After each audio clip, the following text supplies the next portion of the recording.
Hello there, this is David from David Books and Comics, and today I thought I'd do a presentation on Pat Boyette and his work on The Phantom, which began back in 1969, 1970, when he did some interior art when Jim Aparo was doing The Phantom, and which I showed in a previous episode in one of the issues.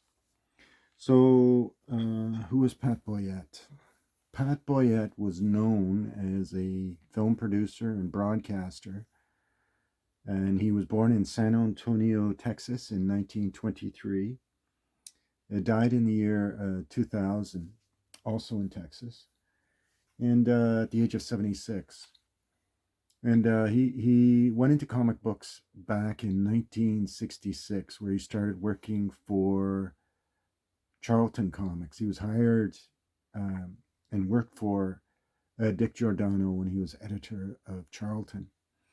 And his earliest work, there were several titles that he worked on, but the ones I've collected over the years are, of course, the superhero titles. But I'll start chronologically in terms of time when he started working for Charlton. And so I'll show the work he did on Peacemaker back in 1966.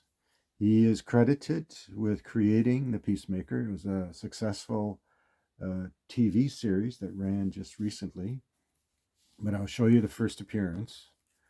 So this is from Fightin' Five, and I believe it's number 40.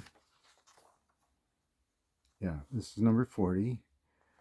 This is the first appearance of the Peacemaker, and this is the first issue. And there you have the distinctive art of Pat Boyette. This is from November 1966. And it says, introducing the Peacemaker. And you can see Boyette's style is quite distinctive. Traditional paneling, at least in this issue, he would explore different styles of his artwork. This is the story is signed by the writer. I believe it's Joe Gill. The script for this story is Joe Gill, but it's believed that he also wrote this. So I'll flip through the first few issues of The Peacemaker. It's from 1966. So you can see and enjoy some of his artwork, early artwork. He was a very competent artist, a unique take on the superhero genre with this character. And again, as always, the focus will be on the art, not so much on the story. All right, so that's Fightin' Five, number 40, first appearance of the Peacemaker. And this is number 1 of the Peacemaker.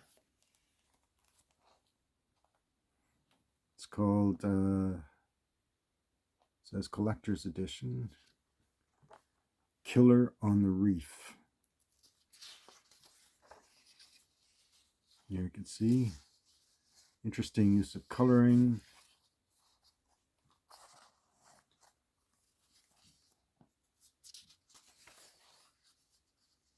And that's the action hero line that Dick Giordano was the main promoter of. As he says, is in the introduction, many of the introductions to the anthology books that DC is putting out. And there you have the artist, Pat Boyette. It gives you an idea of who he is.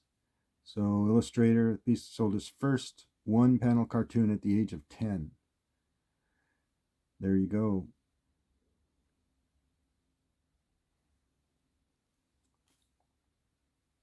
All right, so there you go.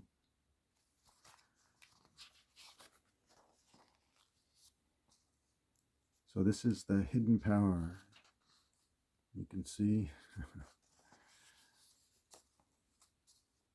the Peacemaker. The lettering, I believe, for here was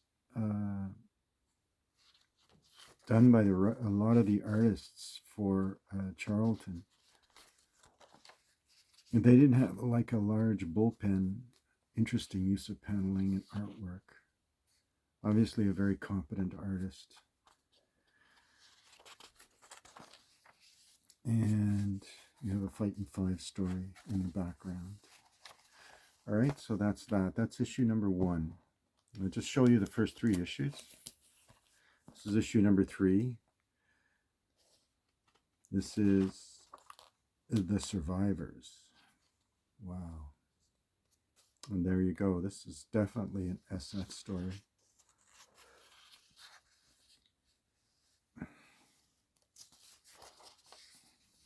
It's like a take on the Morlocks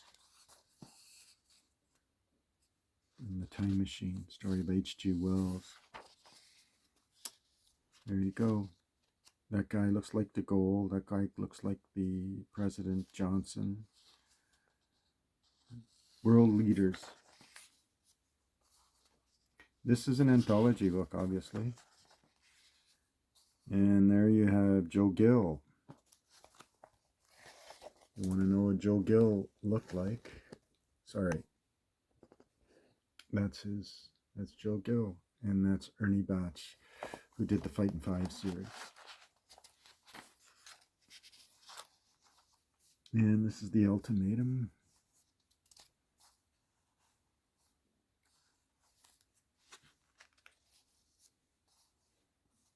Interesting artwork. Good artist. Very, I would say, for me, collecting the Phantom books and the work of Pat Boyette is more of a nostalgia thing for me. I did not quite appreciate his artwork as I do now, knowing subsequently how good and how different an artist he was. So that's issue number 3. And you can see here, written by Joe Gill, edited by Giordano, and illustrated by Pat Boyette. This is from 1967, July.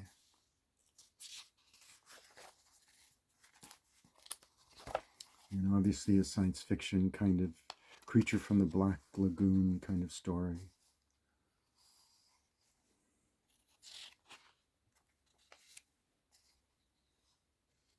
And then this is back in the days. Look at this. Rich Buckler. Now, I believe he became an artist, if that is in fact the same person, who is he's commending the artist, Pat Boyette. All right. Interesting. Part 2, Our Future World. The Peacemaker was a short run series. Look at the way the books are stapled. My goodness, they missed the center. And there's the Fightin' Five with the new edition. All right. So that's issue number 3. The focus is really to look through the Phantom books. So, as I said, the Pat Boyette started working on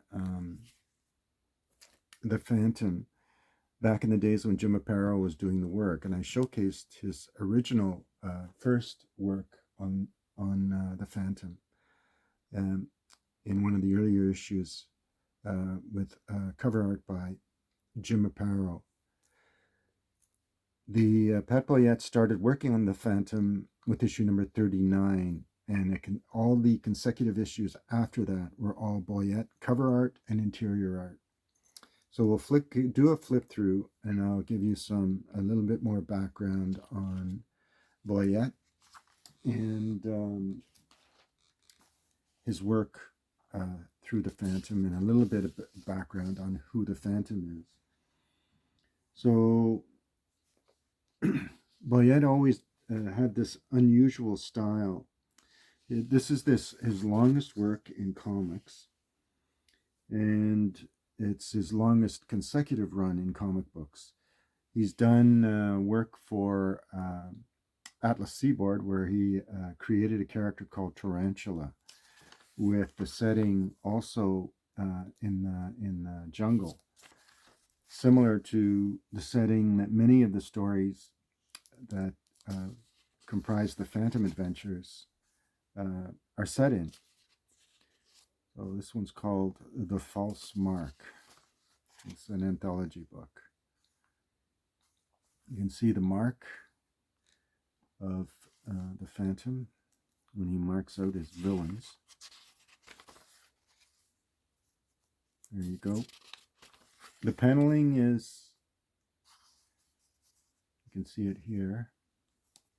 The paneling is kind of traditional, but in some cases he explores different ways, the visualizations, vis-a-vis the action of the story, to create dynamism.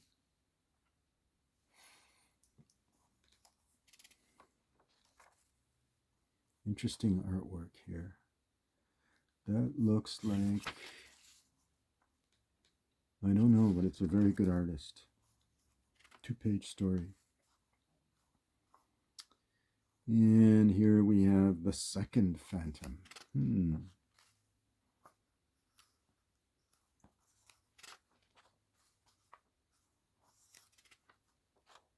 There's that use of paneling. Some beautiful scenery, beautiful artwork. All right, and there's the famous ring ads you'd see in the comics. All right, so that's issue number 40. Like I said, the consecutive run started with issue 39. And then we have issue number 41.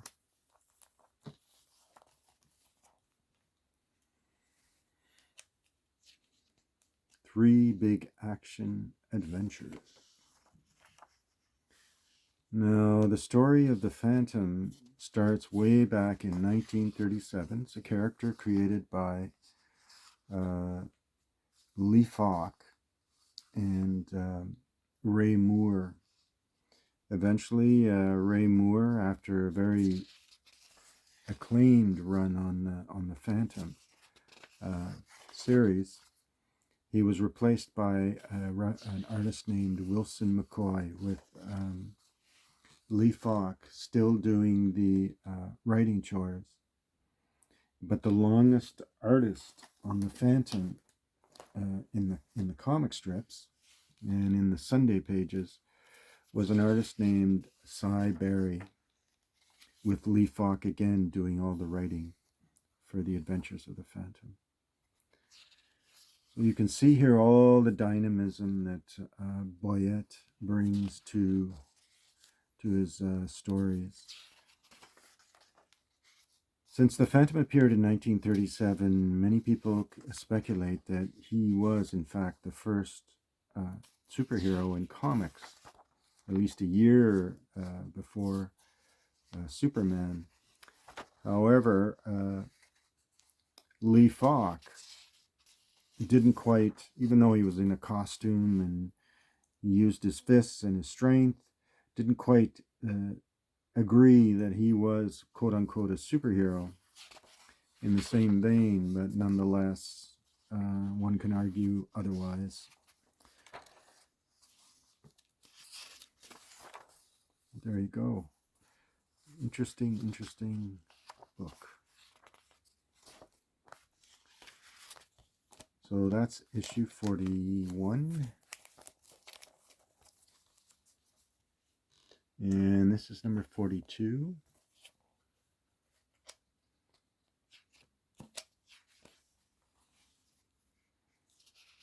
Prey of the Hunter. And who Needs Enemies and Keeper of the Herd. This is from February 1971. Interesting cover.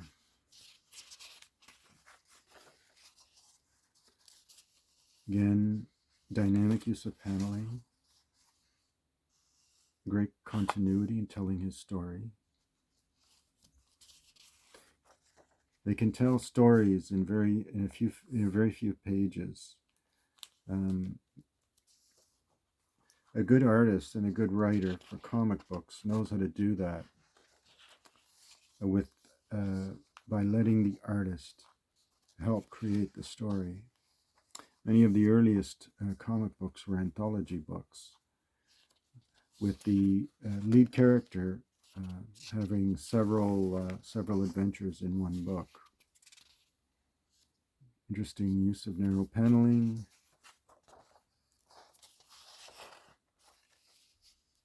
Again, that beautiful artwork.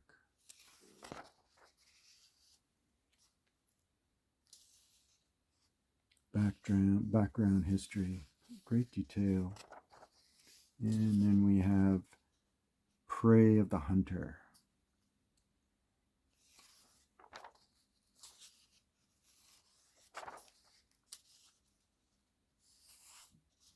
In a very short story, you can create a lot of adventure, as you can see here.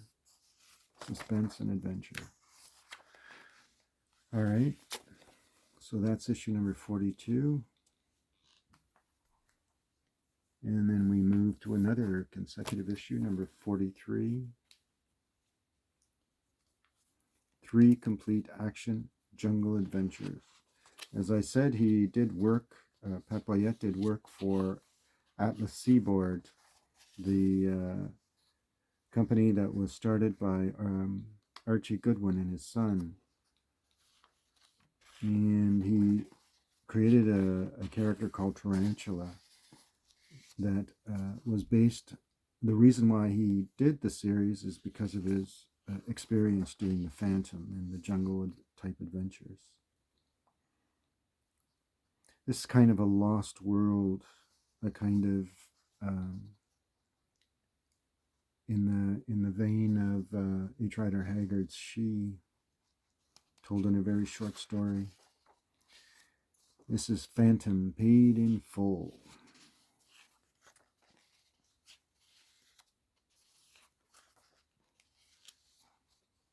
Oh wow, there you go. And he disappears. Drowned. Oh, his life is saved. Very good. Killer of the Sea.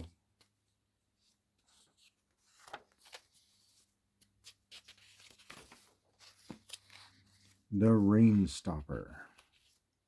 Look at all that beautiful splash page.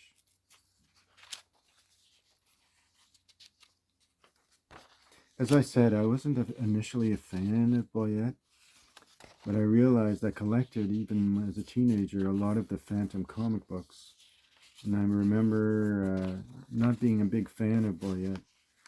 Then, over the years, since I still had the books, I became an avid fan, realizing the unique contribution that he made to comic books by his artwork, and for pure nostalgia reasons, just wanting to have the experience of looking through the books that I read when I was a young teenager and enjoying the stories in some cases. There you go, page 4. One complete story told in just a few pages. This is Danger in Bengali. Now, the Phantom character, as I said, first appeared in 1937 in the comic strips. And initially he was supposed to be kind of a mass detective type character. And then Lee Falk just took him in a different direction. And he became a jungle hero with a mysterious past. Eventually, his origin was retold that 500 years ago he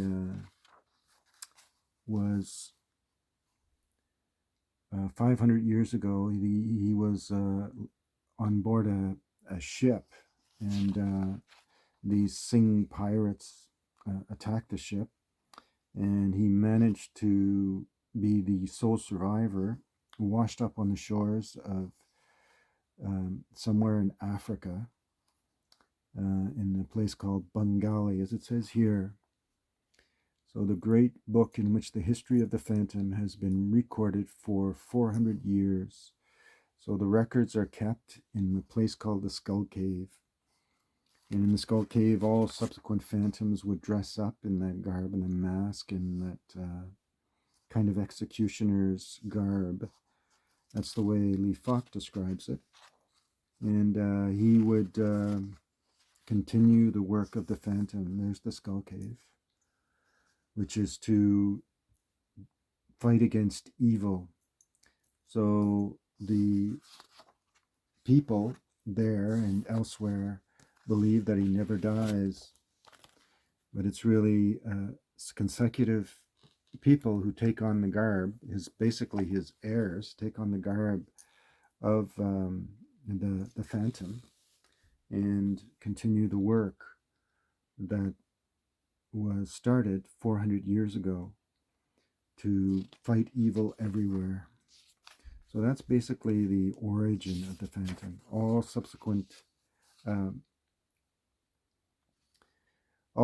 phantoms are usually male, with some exceptions, and they take on the garb of the Phantom to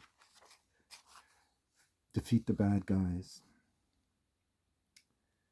All right, so this is that story, which is called The False Skull Cave. This one is Soundless Voices.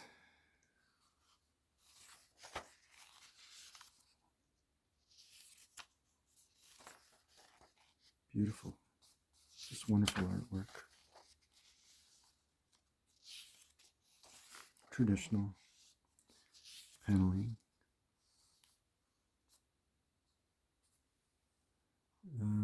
This is Pat Boyette, I think. That's his signature.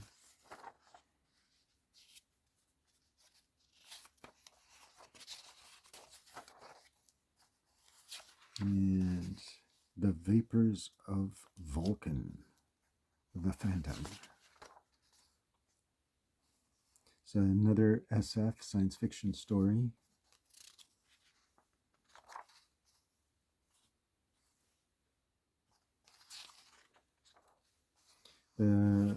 Lee Falk was quoted as being kind of initially disappointed with the Charlton's handling of the character, the Phantom.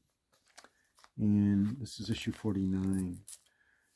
And but I think the work, since Charlton had the longest opus on the job of drawing the Phantom stories, they were the most sought after of all of the Charlton comics was the Phantom books. Not just in the US, but all over. So there you go. Simple panel structure, the Skull Cave. Tribal Treasure.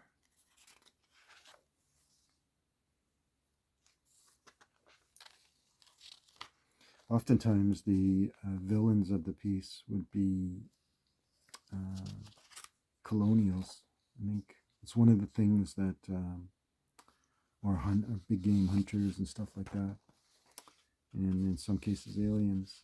It's one of the things that attracted many to buy these comic books. All right, so that's that issue. That's issue number 49. And this one is issue number 50, damaged, unfortunately. This is The Savage History Flames Again in Lost Legion. This is a Lost World story. Sort of like the Fire Gods. Sort of like the stories you'd read in the Tarzan adventures. So this is the Fire Gods. Another science fiction story.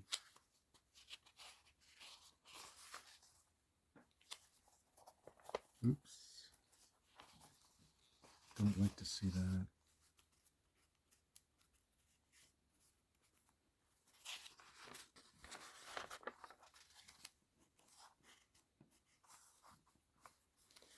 That's that one. This is The Phantom, No Gratitude. Some of these stories are very simple. Joe Gill was one prolific writer. He's notorious for having written, I don't know how many thousands of stories. There's the Jungle Killers.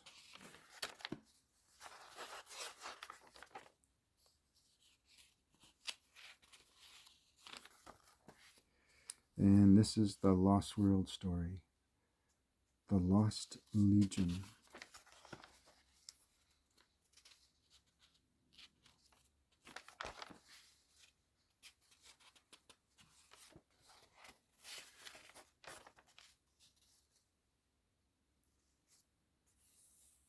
Interesting use of paneling. All right, so that's that one. That's issue number 50. And this, the tinted cover, is 51.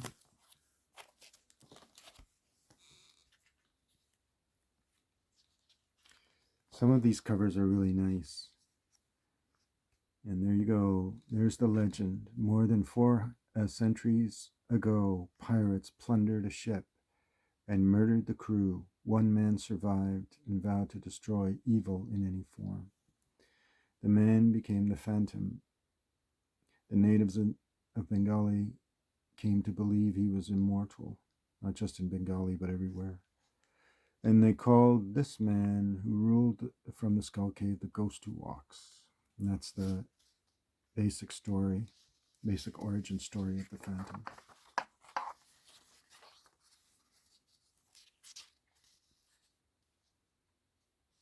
And it retells some of the stories that were told before.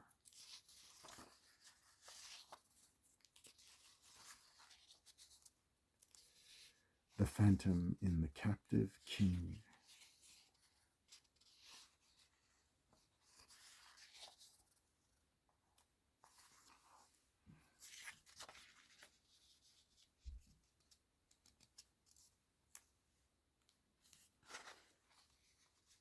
Okay.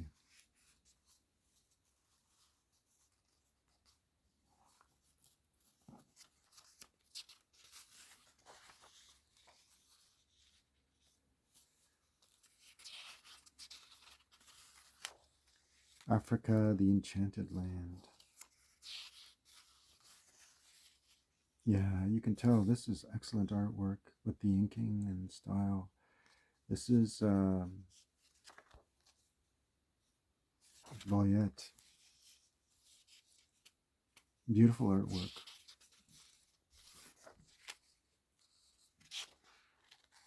This is the treasure room. And there's Diana and Gurren, the mainstay supporting characters in the Phantom comics.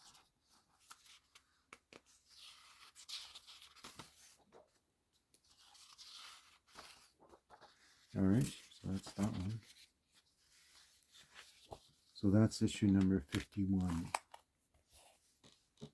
And here's the Sing Pirates, who often appear as the arch-villains in the Phantom books. Revenge of the Sing Pirates. Lost in the Land of the Lost.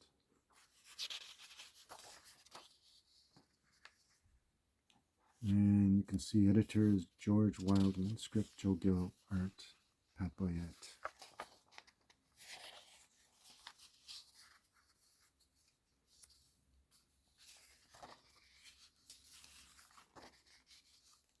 All right, World Away.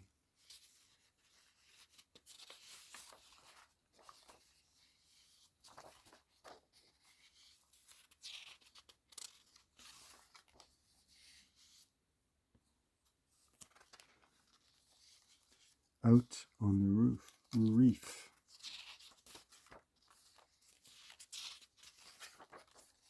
Here is Revenge of the Sing Pirates. Okay. So it says here, the first Phantom punished those men and took oath upon the skull of the guilty pirate to devote his life to protecting his fellow human being against men like the Sing Killer. And there's that, and it's a gruesome scene actually.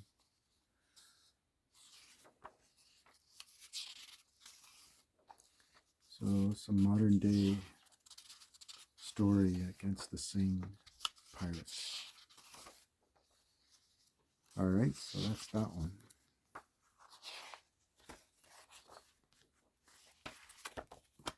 So that's issue number 52 from October 1972. So Pat Boyette is still beautiful cover, by the way. Nice use of inking. So Pat Boyette is still working on the book, and it's been, what, 2-3 years already. So this is 53 from November 1972. The Phantom in the Looters.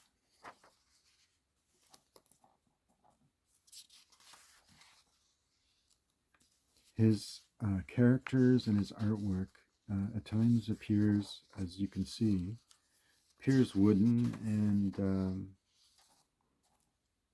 his characters are quite distinct. There's no question about that. And nonetheless, the distinctive style is what makes, I think, Boyette's work collectible. He did some excellent work on a story called Children of Doom in one of the books, one of the later Charlton books. And he had some great work on it that he did in horror stories, like this particular story in particular is considered some of his best. And this is a retelling to save on color. All right. Flashback. There's that distinctive paneling. Okay, so that's issue number, beautiful cover, by the way, 53. And here's another one, interesting cover. I like the inking. Master of Evil. And there's the Phantom and Gurren. Killers in the Mist.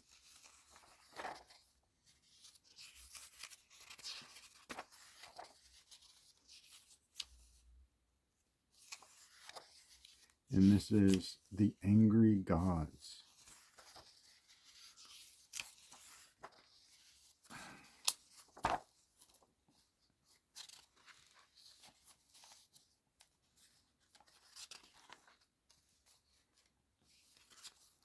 So it's been fun collecting. This is Pirates of Our Time.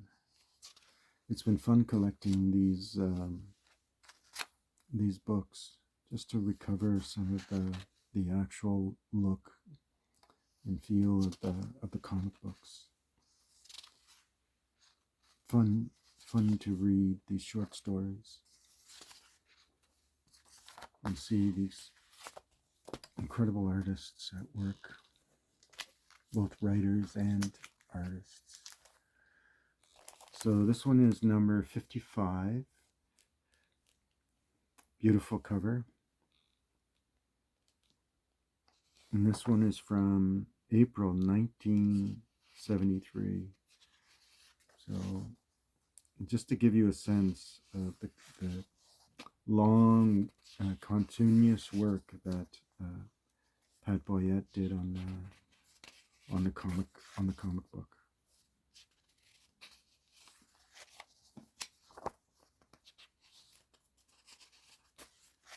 And this one is A Far Off Drum.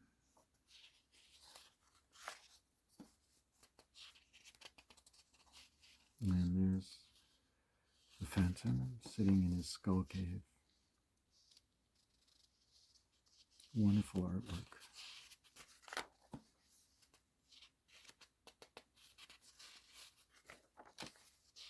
That's that one.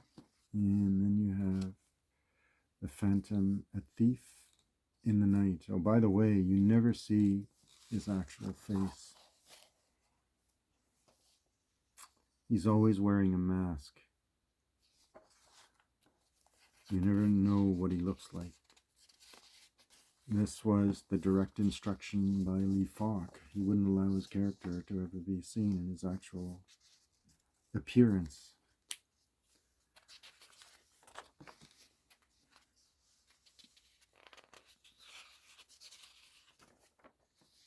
Which gives you a sense of how much control the creator, Lee Falk, had over his work, over his creation, I should say. So this is issue number 55. 56.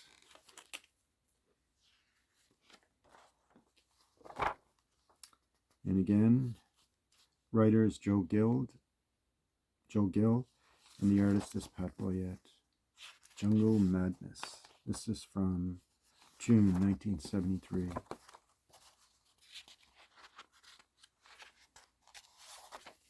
So this was 55, 56, so it's bi-monthly.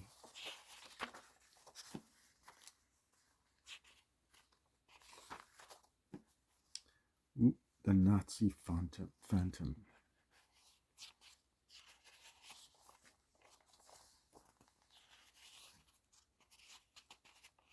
Nice.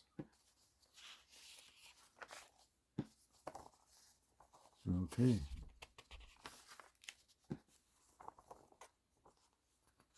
That's that one. When the World Was New. Yeah, that's Boyette's work. The chief who went astray.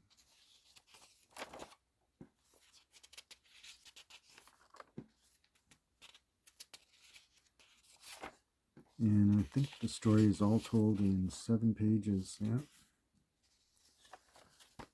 So that's issue number 56. And this is 58. I don't have 57. The last issue is October 1973. The last issue that I did, that Pat Boyette did, was number 59. This is 58, 59. And then new artist and basically reprints were of new artwork was what they did. So this is part 2 of The Man Who Peddled Death.